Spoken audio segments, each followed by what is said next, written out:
Hey everyone, it's Steve here from theemotionmachine.com, and today I wanted to talk a little bit about the wrong way to empathize. Now, typically we think of empathy as a very good trait, a very valuable trait. Certainly, empathy has been very important for our evolution as far as improving communication between different people and leading to cooperation and being able to form groups, which has been very advantageous from an evolutionary perspective because people can often accomplish more and be stronger as a group rather than as just a lonely individual. So obviously empathy is a very important trait, but there's also some caveats to it and some things that we should be aware of, and the fact that it's not a good trait just by itself, but that it also depends how we use it. There was a press release that I just came across about a new study, and the title of the press release was "Study Shows Walking a Mile in Their Shoes May Be Hazardous to Your Health." And this was a new study that's going to be published in the Journal of Experimental Psychology. And what they looked at was two different ways that people empathize. One of these ways is called the imagine other perspective taking, and the other way is called imagine self perspective taking. So let me try to give you an example. Let's say that you're watching a public presentation and this guy John makes a really big mistake and he embarrasses himself in that situation. According to this study, there's two different ways you can empathize with that situation. One of the ways, imagine other perspective taking, is asking yourself, how does John feel in that situation? And the other way of empathizing is imagine self perspective taking, which is asking yourself, how would I feel if I were John? So these are two different ways that people can approach empathy, according to this study. And what the study found was that people who did imagine self perspective taking, people who asked themselves, how would I feel if I were John, actually reported much higher stress levels and according to measures of cardiovascular response, which is a pretty common way of measuring stress responses. So when people imagined themselves in that situation, they were much more engaged in that person's experience. They were much more likely to put the emotions of that person's experience on their own backs, and they were more stressed out about it.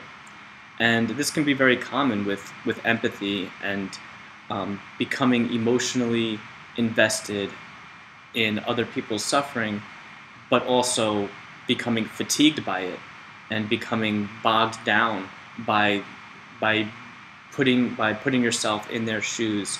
You become way more emotionally invested in the situation.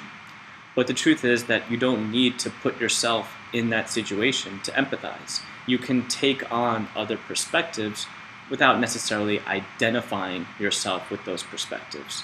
Because when you identify yourself with that perspective, then it's going to be a much stronger emotional response to that perspective and that form of empathy.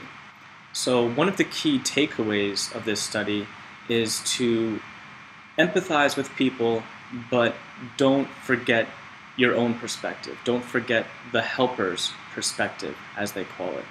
And I think this has a lot of practical implications as well, because if you're just identifying with other people's suffering, you're empathizing with them and you're feeling what they're feeling and experiencing what they're experiencing.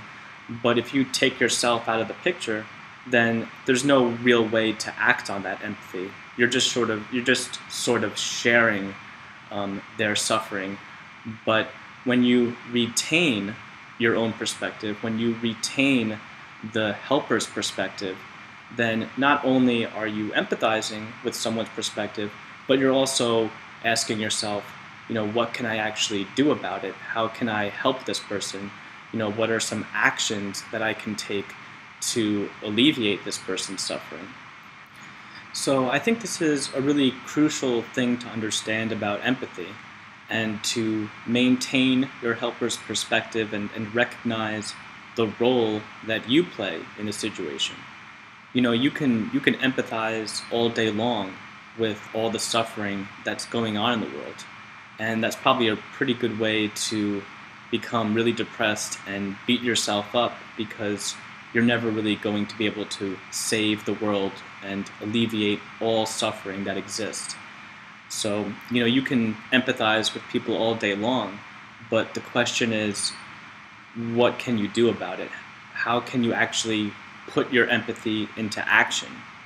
And to be able to have that practical perspective, you need to take into account the helper's perspective and not just fully identify with the suffering that's going on everywhere, but also maintain your sense of self and ask yourself, what are some actual practical steps I can do to help this individual person who's suffering? And when you do that, your empathy is actually going to matter. It's actually going to do something, and it's not just going to be an exercise in how much can you identify with all of the suffering that exists in the world. So I just wanted to make that distinction. I wanted to share that study. I hope that this makes sense, and I think it's really important, so I really wanted to share it with you guys. And thank you for listening to me, and I will talk to you guys again soon. Later.